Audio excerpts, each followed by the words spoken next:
Okay, I'll give it to you straight. We need at least $4 trillion per year by 2030 to avert a climate crisis.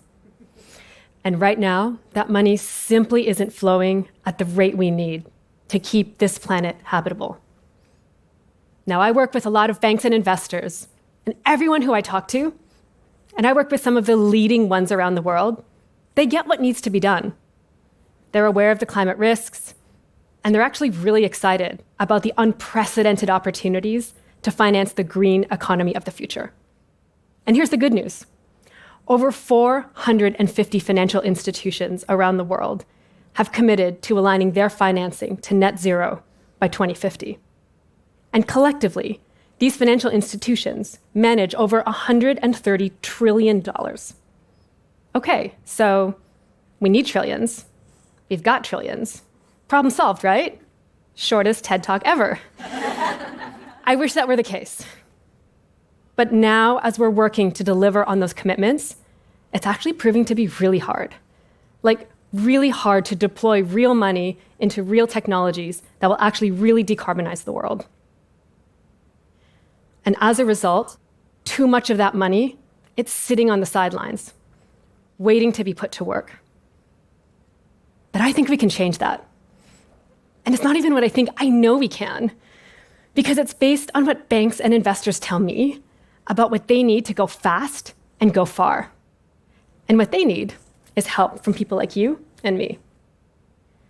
So to bring this idea to life, let's zoom in on one part of the economy, one that we can all relate to. It's close to home.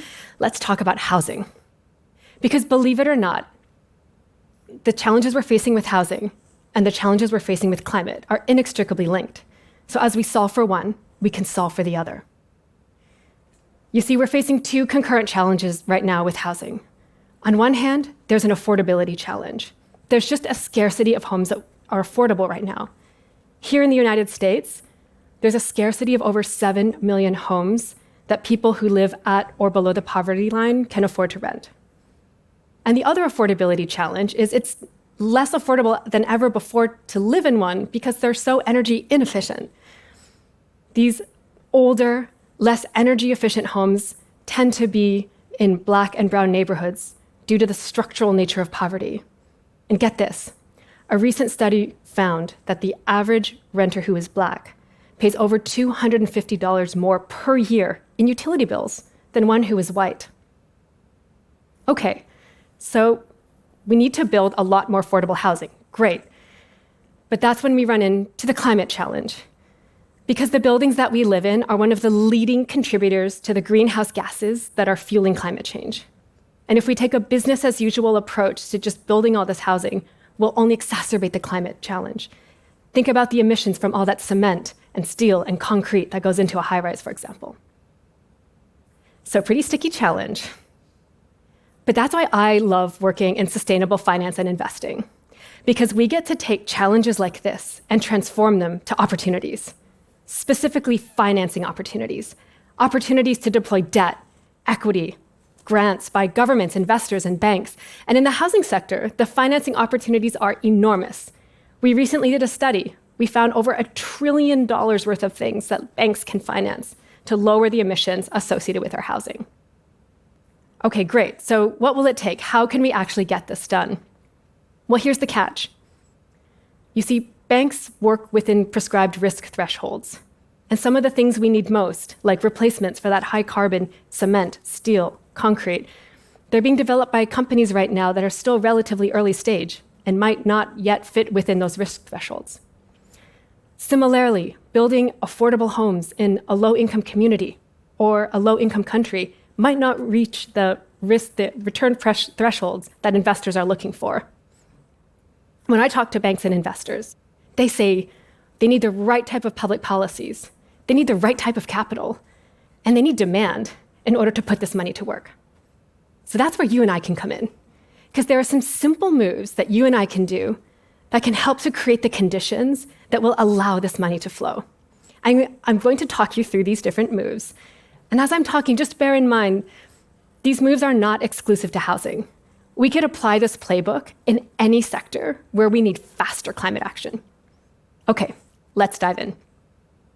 The first thing that we can do to really move these trillions of dollars is make the climate housing connection matter to government. Governments have a huge role to play in climate finance. But when I talk to banks and investors, there's one particular form of government funding that they say would make a huge difference, and it's called blended or catalytic finance. You see, the private sector banks and investors, they have a lot of capital, but not necessarily always the right risk appetite. On the other hand, governments are willing to take some risks, especially for things like the climate or social equity, but they don't have as much capital. So what blended finance involves is governments deploying their finance in instruments like guarantees or more concessional forms of lending. And this allows that private sector finance to flow when the governments take on more of that risk. And this kind of blended or catalytic finance has proven to be tremendously effective in areas like affordable housing, where a little bit of government money can go a long way. Okay, great. So that's how we can get some money flowing. But there's more that we need from governments. And I call them the 3 Ps: public policies, programs, permits. And to bring this to life, let me tell you a story of a bank that I'm working with. They have bold ambitions. They want to bring all the financing in line with net zero targets by 2050, including their financing for homes. And as we worked to bring this ambition to life, we ran into 3 key challenges. In a lot of the markets where they operate, the right public policies just weren't in place. Minimum energy efficiency standards just didn't exist. Moreover, the programs to incentivize homeowners to put solar panels on their roof or to retrofit the homes, the kind of things that the banks was willing to finance, they just weren't available at sufficient scale. And finally, when the bank was looking for big ticket things to finance, like entirely new housing developments that were affordable and low emissions, they found that projects were held up in permitting. And so their good intentions remained stalled, and so did the money. But that's where people like you and I can come in, we the voters and constituents, because we can demand that governments do this. We can demand that they put in place that financing, those programs, those permits. And look, I get it. Right now, it's a little bit of a complicated time for many countries at the national level around climate change policy. But the exciting thing about housing is a lot of the changes that we need are super local, where small numbers of voters can actually make a huge difference. So let's do this. Let's put climate, and importantly, actions that drive climate finance at the top of the agenda for every local government. Let's write to our local officials and say, hey, look, the banks and investors, they're ready to put money to work. And if we can just put in place the right policies, programs, permits, that money can come to our community. Let's back the candidates that back climate action. And importantly, let's show up to vote. Okay, so that's the first move. We can mobilize governments. But if we want to mobilize big money, we also have to look at the big balance sheets. So here's the second move. If you have an insurance policy or a pension, this one's for you. You see, pension plans, insurance companies, they're managing huge balance sheets. They're often referred to as institutional investors. And these institutional investors, they're managing your money for the long run. And the good news is that in recent years, they have increasingly begun to appreciate that the long-term risks associated with climate change present a material risk to their ability to manage your money. And so they've started taking action to manage those climate risks. Well, thanks to the pandemic and the recent focus on racial equity, they're now appreciating that social inequities also create these long-term financial risks. And they're ready to step up and take action. Like, here's some good news. In 2020, investors financed over $140 billion worth of social bonds. That's up from $17 billion just the year before. What are social bonds? They're bonds, the use of proceeds can be used towards addressing social inequities, including things like affordable housing. So when I talk to these investors and ask them, okay, you're doing billions, that's great, but what would it take to get to trillions? They say it all comes down to having a mandate to better integrate these environmental or social considerations into how they manage your money, the mandate to actually put the money to work. So how can we give them that mandate? Well, there's 2 ways. One is insurance companies and pension plans are increasingly giving you options to move your money from a general pool into a more dedicated one that manages money with greater environmental and social considerations in mind. And if you don't have that option, demand it. Large pension plans, insurance companies, they have teams whose job it is to listen to your concerns. I know because that was one of my first jobs out of college, to just answer phones for a large pension plan in Canada. And the more we speak up and influence these large investors who are managing our money and make clear how we want them to consider environmental and social causes, the more of a mandate that they will have to put those trillions to work.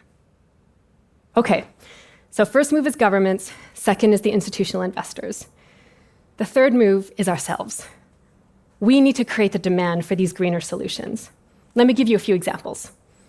You know, most banks, they'll offer a discount for your mortgage if it meets minimum energy efficiency standards. But guess what? Few people take them up on that offer. Similarly, I worked for a large real estate investment company. They were willing to do the right thing. They were willing to retrofit their buildings and build entirely new ones with new materials that would make it a low-carbon building altogether. But you know what they told me? Aside from a few markets in Europe, they just weren't seeing the demand.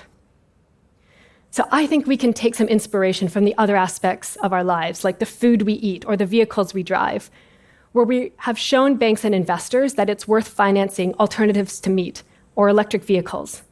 Let's bring that shift now into the homes in which we live, and let's show them that it's worth financing more energy efficient, lower carbon homes. So when you're out to buy or rent your next home, ask about energy efficiency, and even better, ask about the overall carbon footprint. So those are three things we can do. We can activate governments, we can mobilize these large institutional investors, we can create the demand ourselves. You know, as anyone in finance would hate to admit it, money doesn't make the world go round. This big, beautiful blue and green planet that we live on, it's been spinning on its axis for long before we were here, and will continue to do so for long after we've gone. What money can do is influence just how long we'll be here to enjoy the ride. Thank you very much.